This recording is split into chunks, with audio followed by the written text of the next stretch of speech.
Welcome all.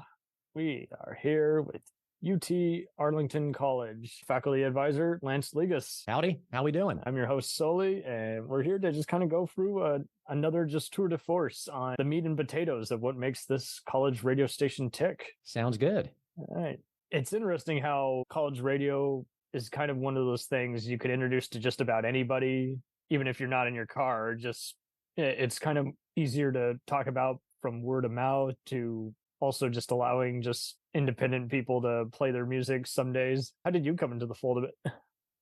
You mean, how did I get to this station here? Well, I was a news reporter in radio for about 13 years. 14 if you count the other market I was in, and then came back up here to Dallas and worked in Dallas. And the business was kind of changing at that time. And so I kind of had my escape plan and went back to grad school and thought I was going to, find something else, and had no idea what, and heard that here at the University of Texas, Arlington, there was an opening for what at the time it was a part-time position running the radio station. And so I threw my hat in, and come to find out it was full-time teaching and the radio station. And that's how I got the gig. And it's interesting because, in this business, you're always networking without realizing you're networking. And so the tip I got was a guy who had worked at the city of Dallas. He was an old radio guy, and we'd worked well together. And then his wife was an advisor here at UTA. Oh, so, wow. There you go. It's not just who you know, but it's also like how much work you want to put into it. Well, in my radio production class, which I teach, we tell the students, 80% of jobs in this business are found through networking. And so it's not what you do, it's who you know. And that's true over many industries, right? But at the same time, if you get involved in college radio, you are building those skills while you're still in school, your production skills, learning how to operate a board, learning how to be on air. And then from there, you can kind of decide, what do you want to do with that? You want to be a DJ, a traditional music? You want to get into sports coverage? News reporter. We always need help with news reporters. Absolutely. Lovely. We'll return after these messages. Hey, it's Brent Pope, the host of Breakfast with Brent Pope. You've seen me on some of your favorite TV shows saying things like, "Give it up, Jimmy. You got to sink this putt to win." On Breakfast with Brent Pope, I sit down with guests from the entertainment world, and we do it all over breakfast. Or should I say Brentfast? Every week on Brentfast, you get inside Hollywood info and tips, great breakfast recs and foodie debates. Most of all, you get the most delightful 30 minutes of your week. So dig in. It's Brentfast time. Listen at Brentfast.com, Apple Podcasts, or wherever fine podcasts are found. Do you ever find yourself thinking about who would win in a fight between Goku and Superman? Hi, I'm James Gavsey, and on the Who Would Win show, me and my co-host Ray ignore anything important happening in the outside world and debate fictional battles between characters from comics, movies, and video games. We got a new show every week, and almost always am I the winner. Yeah, not true, Ray. In the past, we've discussed such matches as Captain America versus Darth Vader, Solid Snake versus the Iron Giant, classic matchups like RoboCop versus Terminator, and even the Muppets versus Sesame Street. That one was crazy. So if you're a fan of geek culture and love a spirited debate, check out the Who Would Win show wherever you get your podcasts, or check us out at whowouldwinshow.com. Do you know when exactly the radio portion of the college first went live? Or is that kind of not clear? Yeah, I got kind of a rough idea. Late 2000, early 2001, somewhere there. And we actually have a copy of this article in our archives. And our archives are basically a binder of press clippings. That's the archive. And the student newspaper here did a story on UTA radio getting on the internet, and they were going to broadcast a softball game, and that was going to be their first broadcast. Oh, wow. And so that's kind of how it started on the internet portion. Before that, there was kind of radio-ish things going on. I've been trying to research this on my off time a little bit, but there's never been an AM/FM station associated with UTA, although there's rumors out there that there used to be like an AM station somewhere in the 700s, and I've not been able to track that down.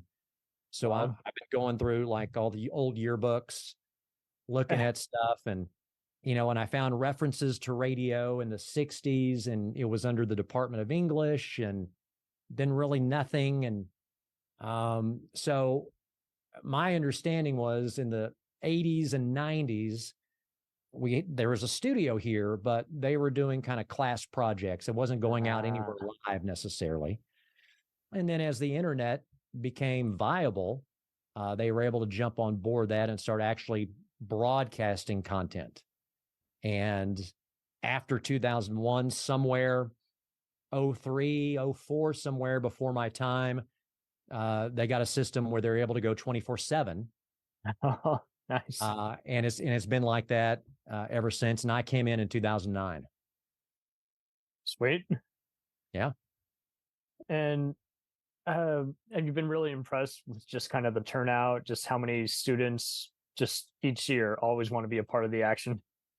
Yeah, we've had to build it up a little bit since I got here, because when I got here, it was kind of adrift a little bit, and that's the sense I got. And there was a handful of students who were still trying to do something and kind of keep it going. I mean, literally like 3 or 4 students. And so what we did was we made the radio production class kind of a feeder system into UTA radio to try to get some people interested and get some bodies in there to help out with my grand vision of whatever that is. And since then it's been building, and we've got a lot of interest of students, not just in our program, but we get inquiries from other majors across the university. It dipped obviously during COVID and just out of COVID, right? And so the numbers weren't what they used to be, but they're slowly starting to come back. But we have probably right now about 20 to 25 staff members who keep this thing going, doing a variety of things to keep us on air and keep us generating content. That's lovely. What do you think is a good checklist to have, not only just to see who belongs in what department, but also to see if someone has the maturity and organization skills and just content creator kind of mentality for this kind of profession, whether in college or just at an actual broadcasting radio station? Yeah, well, this is kind of a term I kind of have a love-hate relationship with, which is called passion. And I used to think, I just kind of rolled my eyes whenever I used to hear it. And because that can also mean when you see passion in a job posting, that means we'll work for very few money. It means not a lot of money. Pay cut versus you have a passion for this, But really, the other part of that is people who just love radio, and they love, it doesn't matter if it's AM, FM, streaming. They love being in the studio. They love doing something having to do with radio, and that's a real thing. And so that's got to be there. One, having that interest in it. And then, as our students kind of get in there, and this is true with our television side as well, you find out kind of what you're good at, and maybe what you thought you wanted to do something, but now you want to do this. And so our students come around and they realize, I don't want to be on air. I want to be behind the scenes, and, I want to edit, or I want to produce or something like that, be a music director. And others say, no, I want to do a sports talk show. I want to be a play-by-play, and I want to get out there. And so that's the great thing about this, is they can try a bunch of different things and see what works. And then they discover their passion for it. Lovely. And were there any participants who, you don't have to name anyone, but just from day one, you were like, oh, they totally are speaking the language of like a producer, or they sound like a broadcaster? Oh, sound like a broadcaster. Some students come through, and this has been true over the years, they come through like they came out of a box, that said broadcaster somewhere. And I don't know how that happens, but you get some really savvy students who come in and they've got a voice and they've got a presence and they sound really good, and you identify it in that first radio production class, and you're like, that person right there. Doesn't mean you can't work with some of the other students, but some are just kind of come in ahead naturally or organically somehow, and that happens fairly often. And then others have an aptitude for listening and audio editing, and they get into the technical side of it, and they really like that kind of stuff, and they discover things that I don't even know regarding our editing software. And so that kind of stuff does happen from time to time. Nice. Have you guys ever done like an honoring of the faculty, like at the end of the year? Honoring of faculty? Yeah, like just kind of giving out like awards, like, hey, great participation, great leadership skills. Yeah, not for the students necessarily like that, but one thing we do, and I started when I got here, was we do these class projects in the radio class, and we do these little projects based on what they might encounter at an AM or FM radio station, right? So one of them, for instance, is a PSA project, public service announcement. Oh, lovely. And we take those, and the really good ones, we will put into rotation at UTA Radio as our commercials. We're a non-commercial station, so we don't do commercials. We do PSAs. We'll put them on there to rotate around on the station, and then we'll send some of those up to national contests. College Broadcasters Inc. is one. College Media Association is another, just to kind of see how we stack up with other universities who do the same thing. And we've won a lot of awards over the years, and many times we're finalists for awards. Don't necessarily win the top prize, but still, we try to showcase our student work as much as we can. Lovely. Have you guys ever thought of doing sponsorships with other existing radio franchises, or? Other media have not really thought of that. We accept support, since we're non-commercial, right? Support, which means someone could come in and pay to sponsor a semester or support a semester or even a program, and we've been doing that and trying to kind of bring in a little extra revenue, which goes back into the radio station, by the way. It's not going into my pocket or anything like that. And we do that. If there's other media entities that perhaps want to do something with us, we would look at that. Absolutely. We have a law firm we're working with right now. There's another podcast that used to run on Radio Free Europe that's using our facilities to record. And so those change over from time to time, but, support kind of helps buy T-shirts and stickers and all those things we like to give away to students. Gotcha. And are you really just kind of impressed not only by the turnout, but by the different programs and coverage you guys have gotten a chance to do? Oh, yeah.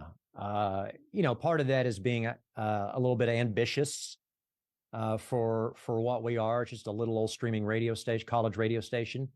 But, when the Super Bowl came through here, Super Bowl 45, years and years ago, we thought, hey, we need to find a way to be there and cover that, right? And we did. We covered that. Political rallies of someone of note who come through or close by. We try to get our students on our news side to go cover that. For the first time this past spring, we got actual media credentials to cover South by Southwest. So that's nice, right? Yeah. And we're hoping to obviously continue that. And so, yeah, some of the things that we're doing, we shoot for the moon on that, because what is someone going to say? No. And that's the worst they can say. At least you tried, and you're doing that because, one, you want to increase the visibility of the station, but you also want to do the experiential learning for the students, because this is really about them and learning how to cover things, to interview people, to do whatever. And so that is a big part of what we try to do. Absolutely. Lovely. And and with the various sports games, have you guys also kind of sent some field agents, so to speak, to kind of go out and cover just events that happen at other campuses as well? Or not other campuses, unless it's a UTA team, let's say like baseball, and they go and play Dallas Baptist University. We would go there if they had room for us, and we would call that game. We have gone to TCU for baseball games in the past. Have gone all the way down to Austin to cover basketball. Oh, wow. UTA would play Texas, and that's really, you know, kind of the passion and the want to of the student in that instance, who came to me and said, hey, we want to go to Austin. We want to cover this. And if they want to do it, I'm like, go for it. You know? Yeah. That's great. They have all kinds of ideas that I probably haven't thought of, like I said before. But you know, we do try to branch out from UTA sports. So right. We just finished covering the Dallas Wings over the summer here as they made the playoffs, and that was great. Oh, lovely. We do a couple of bowl games in the fall, Armed Forces Bowl, First Responders Bowl, and we actually get our video students to come in and do some stories for them. We had covered the Rangers in the past. We weren't able to crack that nut this year.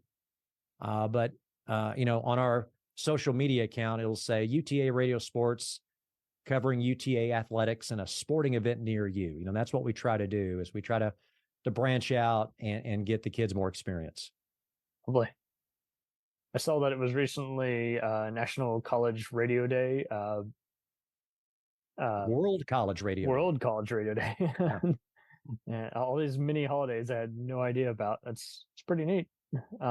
Yeah, I used to be on the board for College Radio Day. And that's a fun little thing we've been doing with them for the last, I guess they're on their 12th or 13th year doing that. And, you know, that's a day when college stations kind of come together and celebrate, you know, being weird and maybe a little subversive and, you know, just all the things that college radio is that maybe AM and FM can't do. And can't be as experimental or kind of zany. Absolutely. I mean, hey, we don't have to play 3.5-minute songs. You know, we can play 4, 5, 6, 7-minute songs. We don't care. We can get away with that. And that's a day that we celebrate every year. We're just getting the word out that, hey, you know, we're your college radio station. We're here.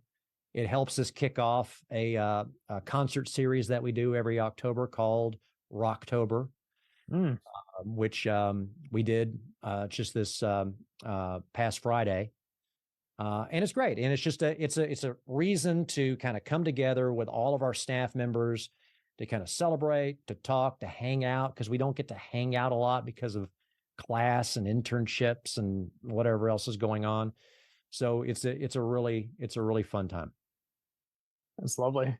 Do you guys interact still with various members of the theater department and have them participate in skits or disc jockey work? Or you know, I say ish, only because occasionally we will get an art or film major that comes over and says, hey, I want to be involved in radio. And the first thing I will tell anybody is you got to take the radio production class first, which is an elective, and it's open to all majors. But it's the best way to train a bunch of people at one time, because it's kind of hard to train one person separately from others. You know, I've got 4 classes I'm teaching, you know, in addition to doing station stuff. So it's kind of difficult. So I encourage them to do that. And so right now, as a matter of fact, we have a theater major who's got a show on 11 a.m. to 1 p.m. Thursdays. Which is called Figuring It Out with Faith. And she does a great job. You can tell she's an actor. She can talk and she can monologue, which is great. So, you know, any of them that want to come over and do something like that. We had a student before who kind of did little comedy bits show. And it was strange and weird, but that's okay. We can make that work and get away with it. So the answer is every once in a while. Yeah. Okay, sweet. And has there ever been talk of like maybe doing CDs or digital uploads of the various comedy bits to where kind of like the other departments can kind of give someone basically a demo reel by the time they graduate the Well, I put that on the students really, and we do have a way for them to copy what has gone out over the air, and so I encourage them all the time to do that, to grab it so they can make a demo reel or resume tape, whatever you want to call it. They can copy it from the soundboard. That's nice. We have a system where everything's recorded, right? Every 24/7, 365. So they can go in and they can look at the time and they can grab their show and do that. And all stations do something like that. And so we encourage them to do that, especially those that are getting closer and closer to graduation, because they need something that they can show a potential employer, what they've done. Yeah. And it may be a little rough, because it's college radio. It's not remastered yet, but it's a start. You can make it that way and you can mess with it, but they may not be as smooth as they will be in the future, but that's okay. At least you're showing someone that you've done it and you have a little bit of experience. So that is absolutely something that I won't say mandate, but we strongly encourage. Right. Well, and with so many free editing tools that have been around forever, like Pro Tools and Audacity, it is kind of interesting how it kind of encourages people to kind of just value not only just time management, but just their final cut, putting value in their work and in their brand. How do you feel like this boosts their career advice? Doing the production, appreciating the audio remastering. Oh my gosh. Well, back in the day, and I don't know how they did this. They did this with film too. When you had to edit, you had to physically cut the tape, right? Or the film, and you had to kind of tape it together. And that was a real chore. And I tell them to just kind of, thank the gods, whoever those are, that we have digital audio editing today, because it's so much easier to build that tape and to listen back to yourself and give yourself some critique. And what we're telling them too is, hey, only your very best stuff can go on this reel, right? You can't do something that you thought was funny, but was it? You got to give yourself a critical ear. And so I think by putting that together, they're listening to themselves. They're self-critiquing themselves, and they're realizing that, this has got to be my very best stuff, and something I did over here may not translate to a hiring manager. I've got to make sure that it's kind of on point here. And it's hard to listen back to yourself too, but you gotta do that because others are judging you, by what you do. I say, in my classes, this is a performance-based business, especially if you're on air, right? And so you have to get used to listening to yourself, but others listening to you and making judgments of you. Judgment is a good way to segue this. Any tips and tricks you give out to anyone just, concerned about their public image versus, taking criticism, constructive or not? You have to have a thick skin in radio or television or anything kind of on air, YouTube, now whatever. You've got to have a thick skin because it's about your performance. It's about the content. You're never going to make everyone happy, right? And so you've got to just kind of let that roll off and keep doing your thing. You need to listen to like a news director or a radio program director, someone who could be your future boss, and take their constructive criticism and try to make yourself better. Absolutely. But you got to know too that they're not being mean and it's not personal. They're giving you tips to make yourself better. Yeah. And I do that too in class. And I don't say I'm harsh at it, but we give them the truth here about if something's not right, if the levels are off or whatnot, and tell them that it's got to be right. When you get out of here, it's got to be good and correct and all of that. And I think sometimes they don't believe me, but when they get out, they realize, oh yeah, Lance was right. What are some good ways to kind of get their attention and have this sometimes difficult sound tech advice make sense? We'll play it back in class. And one of the things I have at the very beginning of the semester in my production class is, it's on my syllabus. It says some or all of your projects will be played in class. And I show that on the screen and I turn to them and I say, all of them will be played in class, and so that's the start of everyone is going to hear me in what I've done. And you can see it when we get to playing them that, the students get kind of bunged up about it, or they try to hide themselves or something like that. Right. So that's one. And if I notice something, I will pick on someone and say, look at this, and we'll see the sound wave, and, it's got this and this here. But, when you're criticizing someone, you have to point out what the problems are, but you also have to give the solution to it, because it's not, it's like, hey, that's wrong, but here's why, and here's how we fix it. Instead of making it come off as, this is crap, it's terrible, right? You can't do that. And you tell them, just a few little tweaks here. And that's usually what it is. It's usually like, 3 or 4 or 5 things that they could fix, little things that would make that piece a lot better. Right.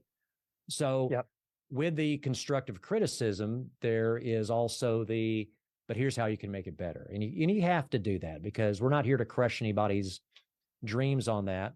But, I will call out someone's piece in front of class and just say, hey, this needs to be better here or there. I also teach a broadcast writing class. And so lovely. Every Friday we write news stories for radio. And every Monday we come in and I call up 2 or 3 of the stories that had problems. And we'll show it, and I'll say, that word's out of place. You need to lose that. That's a weird sentence. I don't know what you mean. Here's how you fix that, though. Yeah. And then we turn to the class and say, does that sound better?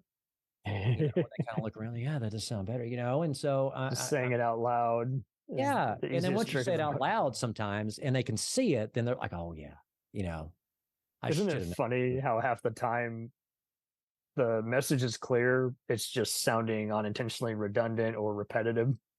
Yeah, I mean, sometimes they get tired of hearing me just kind of drone on a little bit. And what also helps too is, we have the opportunity to bring in guest speakers to our classes. Oh, lovely. Who have worked in the business, or I used to work with, in some capacity. I still have a lot of colleagues and friends who are still doing it day after day. And when they see that and hear it from someone else, that turns the light bulb on sometimes. It's empowering. Right? Yeah, radio professionals or someone in sports or someone like that, that kind of opens their eyes to something. So we try to do that as much as possible. It can be difficult. Like right now, the Rangers are in such a deep run as we're recording this in the playoffs. I'm trying to get the sideline reporter into my class, and I've got to wait, because that team may win the World Series, right? But she's going to be great. They'll keep them all day, and you're like, I was trying to get 5 minutes, and it's taking 5 hours. Hey, I'm just trying to get you in for a class to talk about writing or something like that, right? So you do what you do and work around people's schedules. But that's another way that you can kind of reinforce, what we're trying to put across here in terms of the content and producing it effectively. Perfect. Who's been one of your favorite speakers to invite? Let's see. That's a good one. I hope it's a good one. I don't try. That's a good. I mean, we, this last semester, every spring I teach a sports reporting class, and because when I was reporting, sports would kind of become news, and so that's my expertise in it, I guess. And so I got Shireen Williams, who used to write for the Dallas Morning News and now writes for Is it the NFL.com? Is it? It's an NBC property. And she lives in Arlington. And so I'm like, hey, come speak to my class. And she's like, great. And she's I think you're right. MLB is partially owned by Comcast. So yeah, there you go. And she's seen it and done it and been there and knows where all the bodies are buried. And she's just a wealth of information. But, also too, when you get someone like that who's done it for a long time, they kind of got this little hard edge about them. Yeah. Which is great because they'll be truthful about, what the business is really like and some challenges you might face. And I love that because, these students need to kind of know that it's not all roses and butterflies, as I sometimes say, right? They need to, no surprises. I like you to can have do no a great job and still have a boss who is not paying you what you're worth or not appreciating your value. That, in radio, there are program directors out there that, they'll come in to a situation and they'll look at a person and say, I don't like your voice. Yeah. And so when your contract's up, you're gone. I'm bringing someone else. That stuff happens. Because it's like, it wasn't your fault. It's just someone who didn't like it. Exactly. You can't change you. You can change how you do and what you do. And no, that's lovely. What's been the most rewarding just from seeing people just get it finally, just realizing, hey, this isn't gatekeeping, but this is a very realistic retrospect that we're doing here today. Oh, it's always nice when you see the light bulb kind of go on over their heads when a concept is like, oh, but you don't always see it when they're here, when they graduate. Yeah. And then they contact you and they'll say, oh my gosh, you were so right in this. And it doesn't mean I have to be right or anything, but this is how we're doing it. And, they want this thing turned the same day and blah, blah, blah. I'm like, right, and that's always satisfying, but it's really more satisfying because they're in it. They got a job in that situation. They got a job in the industry and they're in it. And so that's the greatest thing about it. That is wonderful. Do you really feel like this is always going to be a class collective that really keeps growing? I hope so. I think the way it is right now, the two sections of radio production I take, there's still a demand for it. So that's good. Radio, and I tell my students this, AM, FM isn't dying. If anything, it's adapting to new technologies, right? Yeah. And so that means there are still jobs to be had in this industry in some form or fashion. We don't know where it's going, but I can pull up all the research and tell them that, radio is still the number one mass reach medium in the country. It by far over streaming or online radio or whatever. It really is. You still see people who will just flat out state, hey, I get everything. If it's not on the radio, I don't get my news. I'm like, interesting. There's that. And you're kind of a captured audience there in your car going to school or to work. So, that's still a kind of a big thing. So I think here, still in demand. We have a heavy sports presence through UTA radio. So we see a lot of that coming around. We also do a twice weekly newscast here, which is something I brought in when I started here, just for the students who are interested in news. And it's not always a lot, but it's a few. So they have an outlet. So news is always going to be a thing, radio or TV. If we could do an advanced radio production. I think we could do that and find other projects that delve a little deeper into the production process. I don't know what the demand for that would be. That gets into a whole other thing right now, but I think you could grow that. And then, for UTA radio, I mean, there are still other things that we can do. Just this past summer, we got our own app. Finally, we were on a platform that I saw. I couldn't believe it. It was a platform for other college stations, right? Other colleges could be on this one app. Well, that company could separate us out into our own app. And we're like, thank you. We'll take that. It's only been 20 years now. But we finally got it done. Right. And there are other things, there are industry awards that, we would like to win and be recognized for, big national awards and stuff like that. And so we're striving to kind of best college radio of the year day by day. Right. Things like that. And so, yeah, there's plenty of room. There's room for growth. There's still demand in the production classes. Nice. I'm just here to enjoy the ride, really. That's lovely. And you did mention a good point there on getting everyone enthusiastic and organized on telling the news. Have you had to sometimes have a few reminders with everyone saying, hey, regardless of what corporation you're working for in the future, it shouldn't be about your agenda. It should be about telling a narrative. Oh, absolutely. And that comes right from the broadcast writing class, which is a required class for our broadcast majors, right? You have to take that class. And so that's where you reinforce that, hey, you may have an opinion about some hot button issues like gun control, right? Immigration, politics, right? You're the reporter. You are right down the middle. You have no dog in this fight. You've got to report both sides of a story. We hit them with that early on. And then as they move on and they get into UTA radio and do that, we're still on them for that. Our reporters, they will do stories and they'll send them to me and our student news director, and I'll listen to them before they go on air to make sure, kind of everything's above board here, and remind them, hey, you need to have that name. Where did you get that information?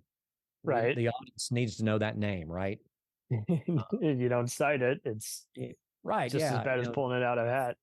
Right. Because, we get, and there's been too much in the last few years, especially, of people attacking journalism, as fake news and you're evil and whatever. And so it's up to our students to kind of fight that narrative and prove that no, we do real news. It's a source of information that you need, and the methods that we do to bring that to you are journalistic standards that are above board, and we've been doing since forever, since Walter Cronkite. All right. Nice.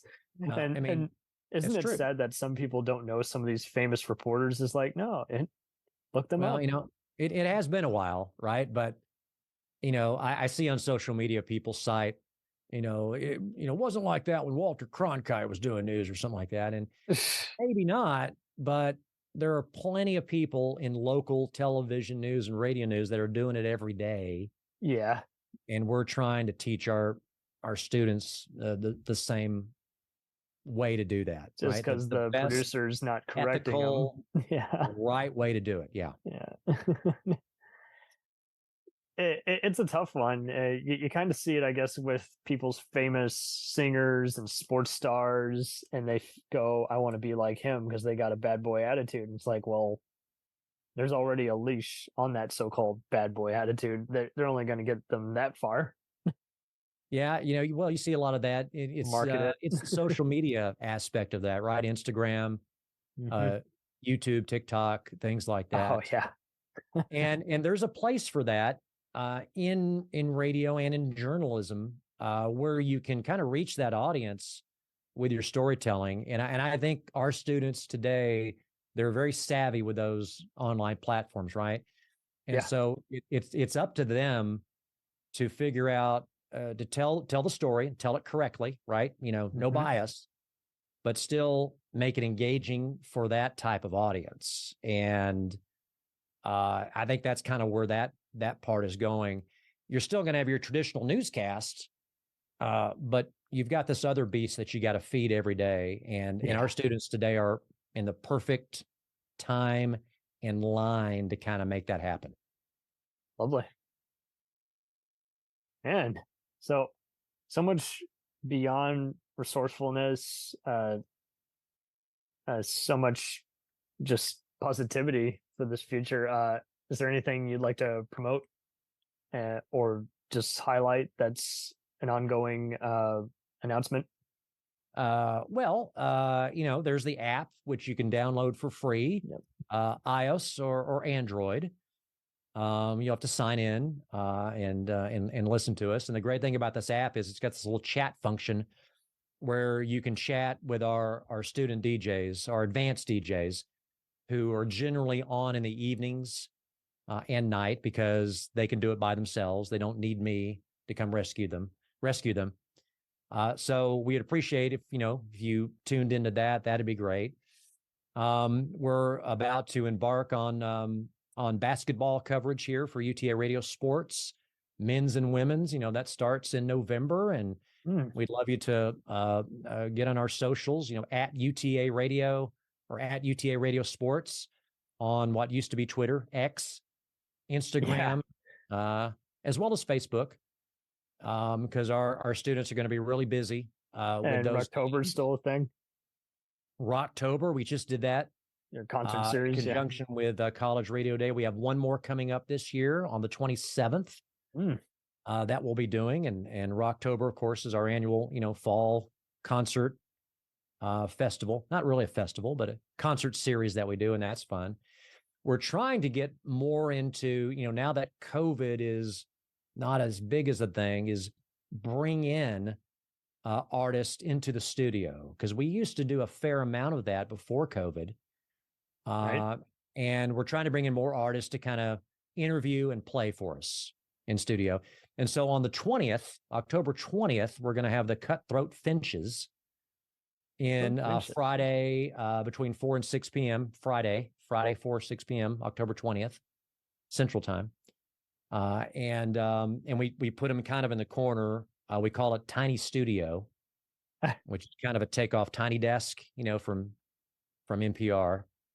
Nice. And that's fun. We want to do more of that. And then we're getting into the fall. We're, ending, college football coverage and then getting ready for spring. In the spring, we do a thing called Vinylthon, and that's in conjunction with College Radio Day, where we played nothing but vinyl on a Saturday in April. Man. And that's fun, right? Because vinyl's making this big comeback. And so we try to get our staff, we try to get some alums, faculty involved with that. And we try to make it a 24-hour thing. We're playing nothing but vinyl. And I think last year was our best one yet because we had a lot of interest. And you find students today are really into vinyl more than you think, and they have their own at home, and they're willing to lug it up here to play. So that's always a fun thing that we look forward to. Lovely. Thank you ever so much for just allowing me to pick your brain, but also just kind of just showcasing your students and the lovely staff you got on display here. And I wish nothing but the best. I hope everyone keeps getting their feet wet and just realizing, hey, use your tools and resources that you have right at the tips of your fingers. Well, I appreciate that. You're helping with that. We got this. I hope so. Yeah. We got this old promo that we'll put in rotation every so often from like about the time I started here. And it's called We Exist. And we had the student going around going, hey, have you heard of UTA Radio? And people are like, we have a radio station? And those were true responses, but it was funny in a way, right? Hey, yeah, we exist. That's what it says. So, things like this, you're kind of helping that narrative to put this out to Arlington and DFW and UTA. Yeah. As well, that, yeah, we're here and we're trying to do some cool stuff. So thank you. Interviews mean a lot, really. I mean, I see so many people who only want to talk to famous people. It's like, well, that person might be famous later, or they might just encourage other creatives, at home. Fame should not be the only factor that you put into determining someone's talent, Right. Well, I appreciate that. Thank you. Anytime.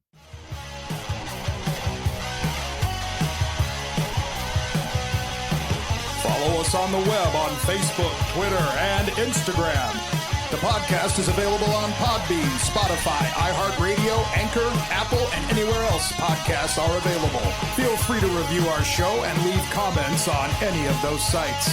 Thanks a million for listening. It's a jacked up